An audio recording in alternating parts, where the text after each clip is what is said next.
Hey, good morning, everybody. Good morning. Super excited to be here on a Saturday morning. So I get the pleasure to introduce my wife. My name is Peter. My beautiful wife is Tia. And the other day I was just thinking about something. I was driving home. I was thinking to myself, I was like, hey, if there was like one person I would pick to be on my team to do whatever, like, to be like a partner in America, to play some basketball, to play some bowling, that person would be my wife. We might not be. But she's talented, she's good, and ever since she took over the business, started training people, we started duplicating her onto other people. Because she's more structured, so she's gonna talk a little bit about field training and what she's been doing to kind of work toward duplicating herself. And she might not be the best basketball player, but she knows how to hustle. So she's probably gonna get a lot of handicap for us to win the game. That's why I pick her no matter what. My wife, and she's gonna train more on this. Okay, good morning, everyone. So today I'm going to talk about field training. I think Samir's training about recruiting was amazing. But once you recruit, you got to field train, right? So all the appointments, I think this week, the almost 5,000 production, about 80% of those were field training, right? So it was field training and field training somebody on Ann's team, field training somebody direct on our team as well, right? And what is field training, right? So field training really is giving a new trainee the skill set and confidence to believe they can do it themselves, right? So that's all it is. You have to keep it simple and structured, right? So the way you keep it simple and structured is, let's say, I always give this example. If you hear a song 10 times, right? After hearing it 10 times, you'll start humming along, you'll start knowing the lyrics, right? But it does depend on what kind of song you're listening to, right? If you're listening to a rap song, even if I hear it 10 times, I'm not going to be able to, even listening to it 10 times, I'm not going to be able to say it the same way, with the same conviction, the same words, the same speed,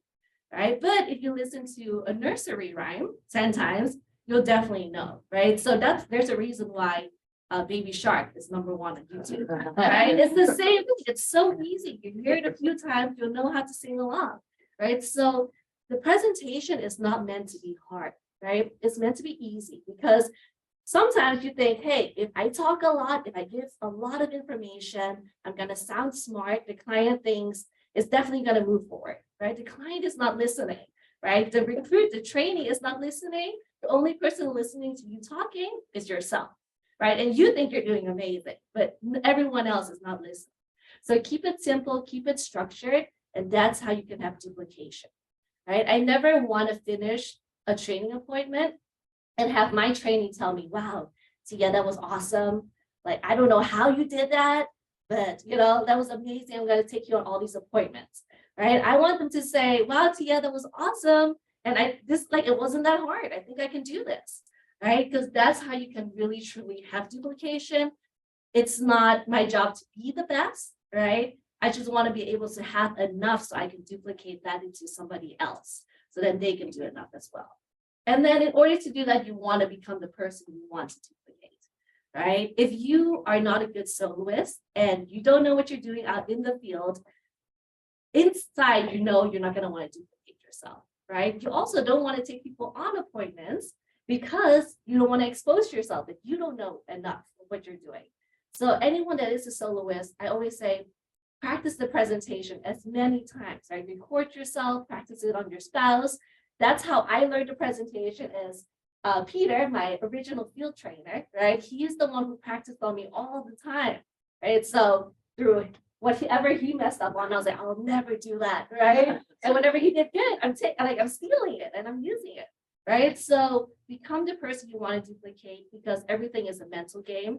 Once you feel confident enough that, hey, you can close the client, you can get referrals, you sound good out there, you're going to want to duplicate that into somebody else as well.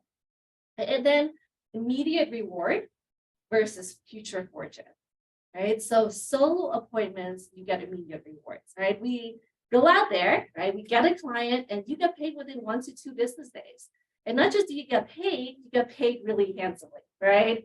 You get paid $500, $800, $900 per client. You spend an hour on that appointment and it's amazing, right? But then sometimes when you go on an appointment by yourself, there's something called like the after appointment depression, right? You do an appointment, you're excited, and then you crash because you know, hey, I just did an appointment, that was amazing, I'm gonna get paid, but where am I gonna get the next one, right? You're excited, but you might get some referrals, but you know that, hey, you didn't take that, nobody was watching you, nobody learned what you know, because that's really where the future fortune comes in, right? Spending that time that you know that, hey, right now you might have to spend that extra time with somebody else, but they will be your future fortune, right? They will know what you know, and they'll be able to go out there and do what you do, right? Because we all only have 24 hours in a day. But you know, if you have other people doing what you do, you can have more activity, more results, and that's how you can have more hours in the day. So in order to do that, you have to first start off as a trainee, right? All of us started off as a trainee. I was the babysitter of the trainees, right? That's how I got trained, right? I didn't get properly trained by this field trainer, but I basically, what I was doing is I was going on appointments and I was watching the kids so that he could do the appointment without the kids distracting the parents. So this is before Zoom time, right? But then I was there with the kids, I was listening, I was, you know, taking notes, and that's how I learned. So you start off as a trainee, and then you become a soloist, right? You have to cut off the umbilical cord, you have to become a soloist so that you can learn. Because as a trainee, you're not gonna review the presentation. But when you know that your trainer is not there to catch you when you fall, you're gonna review the presentation hours before you go on the appointment, right? I still remember when I first became a soloist, Peter was just like, hey, I have another appointment, you have to do this one. And I was like, oh, you're kidding me, right? But I spent in those hours of reviewing the presentation, and that was worth, I think, weeks of field training, right? And then become a really good soloist, and then become a field trainer, right? Once you're confident enough in knowing that you know enough, you can start becoming a field trainer, and then it's all about creating other field trainers, right? That's the end game. That's how you create financial independence. That's how you get passive income, is when you start creating other field trainers. We're not meant to be on this world to be the best, right? God placed us here, right? So that we can add value to the world, right? So you want to be able to add value to the world by teaching the values that you know, right? The skill sets you know into somebody else so they can start making money as well, right? And then also we give them the opportunity to become field trainers, which means that they can also have passive income, right? And in order to become a field trainer, you need trainees, right? That's a big thing, is you can't just be a soloist going out there and going after sales. It's great to help clients, but you have to recruit, right, to become a field trainer, right? Because you can't be a field trainer if you have nobody to field train, right? So you want to be able to recruit.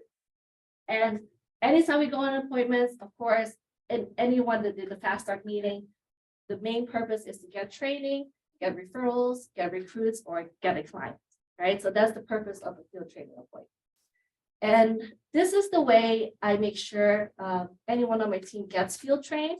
I always meet up with anybody that's getting field trained before the actual appointment, right? You guys never, if you have an appointment at 7 p.m., you're not meeting up at 6:59 p.m., right? I always tell them, get on at least 20 minutes before on Zoom. We're gonna go ahead and prepare and tell you what to expect on the appointment. I go over the expectations, like what's my role, what's your role?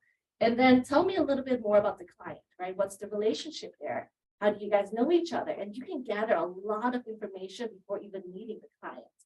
And then I always go over the trainee's role, right? One, be professional and look professional, right? So I don't know how many times people meet with me on Zoom and they just, I don't know, they just look like they rolled out of bed, like they're not even wearing a shirt, seriously, sometimes, right? And it's like, hey, I know we're on Zoom. I know you're in the comfort of your own home, but look professional, right? This is like, we are doing a financial meeting, right? So make sure that they know to look professional. And then also, this one I got from Shondell, right? This has been amazing. It's been super helpful for me.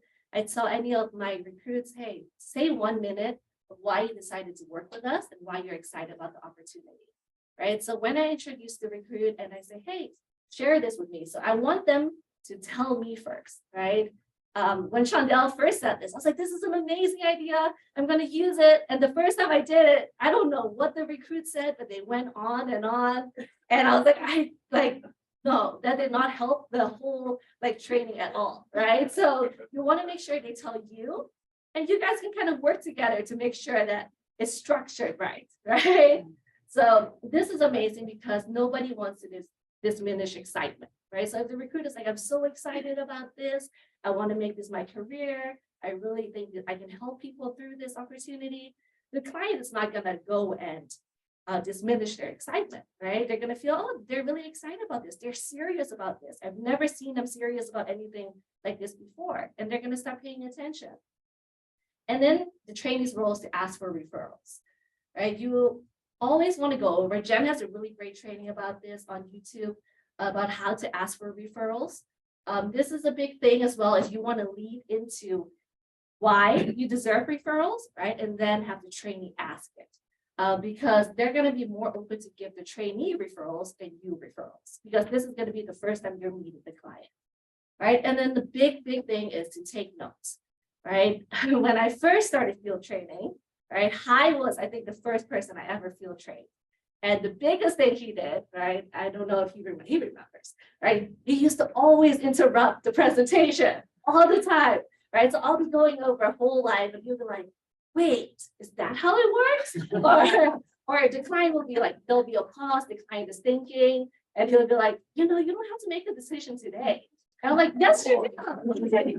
So it's like these things, like you want to tell the trainee, hey, there is a process for everything. Every pause is meant to be a pause, right? Every question is not, I didn't just think of this question, it's meant to be a question, it's a part of the presentation, right?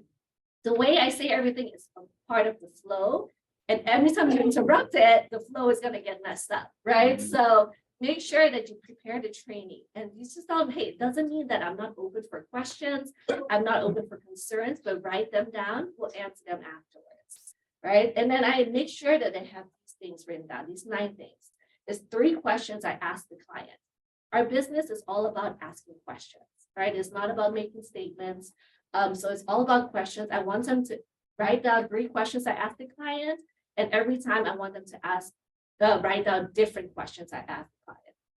And then 3 things they learned and can remember, right? So whether it's compound interest slides, right? Whatever it is that they can remember, I want them to write that down. And then 3 questions they have for me, right? So this is really good because even if they don't have questions for you, after the appointment the trainee is like, oh, that was amazing. I have no questions. That was awesome. They didn't pay attention, right? If you go through the whole presentation, you have to have questions, right? Why did you say it the way you said it like that, right? When the client said this, why did you say that, right? So you want to make sure that they have questions. Me and Anne are training Alba on her team. I know she's on Zoom right now. And she has great questions afterwards, right? She's like, hey, why is it that when he was a smoker, his rating went up that high, right? Why is it that when he did over 300,000 in coverage, he has to now do blood work, right? This means the trainee is paying attention. If they're not asking those questions, they're just going with the flow, right? And you're not going to have a field trainer on your side, right? So now the actual appointment. On the actual appointment, the structure is going to be different than a solo appointment. My appointments are completely different. If I sit down with a client by myself, the appointment is quick, it's 30 minutes, I'm in and out, and it's done, right? But I just can't do it the same way when I'm field training somebody else, right? So this is the structure I use. You want to set the table from the moment you do the first call. The character reference call and the triangle offense call. I made one adjustment that's helped me a lot is on the call, there's a part where it says, hey, all I ask is that you and your spouse are both there and that you ask a lot of questions, right? I've noticed that when I say that, now, when they go on the appointment, they think it's a mock appointment, right? They're like, oh, I don't know what questions to ask. What do I ask? And they're just asking questions because you told them to ask questions, right? But now I say, hey, all I ask is that both you and your spouse are there, and then you pay attention, learn enough of what trainee is going to be doing so that you can refer other people their way, right? Now they're like, oh, so I just have to pay attention and refer people, right? So I set the table from the beginning, and that has really, really helped. And it has really made sure that the client pays attention throughout the appointment as well. And then introduce yourself. So when I go into the appointment, we get on Zoom, I introduce myself. I've been having the way I train, right? Because On has been an amazing recruiter. So she's been recruiting people who need to be trained. And the best thing now is that I'm field training 2 people at once, right? So On is on there, I'm on there, the trainee's on there, and then the clients are on there, right? So it's a whole like party going on Zoom. Right now, that might look intimidating for most clients. I think that's what I used to think was, hey, you know, the clients might be like, oh, I don't want to share information with all these people there, but that's just a mind block, right? A lot of clients, they don't care. Right, so they're on, make sure you introduce yourself, you introduce everybody else that's on the Zoom and why they're there, right? And then building rapport. After you introduce yourself, you want to get to know them. You don't want to go straight into the presentation because they're a person, right? They want to feel connections. Anything you can relate with them, you want to connect with them. So then the whole conversation, the whole presentation will be like a conversation. Right? It won't be just you presenting, it'll like be a great interactions of you guys talking. And then complement the training. This is really big. You want to compliment the trainee. The trainee is going to feel great, right? Don't lie, say truthful things about the trainee, right? So things you like about them, right? And then whoever's on the other side that's helping them out, it's like, wow, this person actually really cares, right? Which we do. And then go into the expectations. The first slide is something that I really hit home on of the 3 different expectations I expect. That's a big thing because if you don't hit home on that and you just fly over that slide, the client's going to be kind of confused throughout the whole process of why they're listening to what they're listening to, right? So that first slide is amazing. And then after the QA, it's a recap, right? The easiest thing now is like, well, got the client, see you next time on Saturday. Right? And you hop on Zoom. Right? If you're tired already, I know, but you know, you get really rewarded on things that you don't want to do. Right? In this world, it's funny, anything that's easy is not profitable. Right? That's just the way it works, right? Anything that's easy, sleeping in, eating junk food, right? Not doing the work, procrastinating, it's not profitable. You're gonna be broke if you continue to do that. So spend the extra time developing others. Right? That's the extra 15 minutes really, really make a difference of, hey, you know, going over the questions. What 3 questions did I ask the client? What 3 things did you learn? What 3 questions do you have for me? And going over that with them. And then the biggest thing is strike the iron while it's hot, right? If you did an amazing job on an appointment, and you can say, who else can we call a text, right? The trainees is already excited. They're like, wow, all I have to do is put people in front of you. This wasn't that hard. The client's getting helped, like I can definitely do this, right? So now you can start making more calls. You can send text messages to set more appointments, and you don't have to schedule a whole nother Zoom to do that. Because sometimes when you go and you reach out to a trainee 2 days later to set appointments, now all these random fears start creeping in their head, but they're not thinking of that after a really, really great appointment. So that's the biggest thing that I do for field training. It's just keeping it simple, training people right now. On has a few people on her team that's getting trained, so she's probably going to be the next field trainer soon. She has to when I give birth, right? So everyone it's like getting ready for that when I'm going to be out for a month. So or else they have to have Peter as a trainer. So who is an amazing trainer, by the way. So that's all, guys. So recruit. Go on field training appointments, duplicate yourself, get really, really good. Again, if you do it by yourself, you can make a good $500 to $900 in an hour, right? But if you do it and you field train, you duplicate others, you can make a fortune and just millions and millions and millions. So, all right, thanks, John.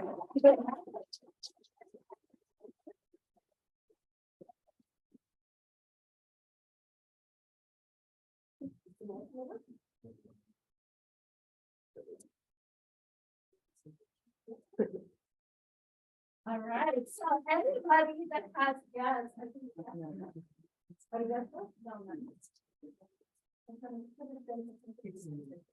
Okay. Okay, Jim. Okay. All right, guys, so we are closing it up. I'm back. Oh, I got to go twice. All right, so we're closing it up.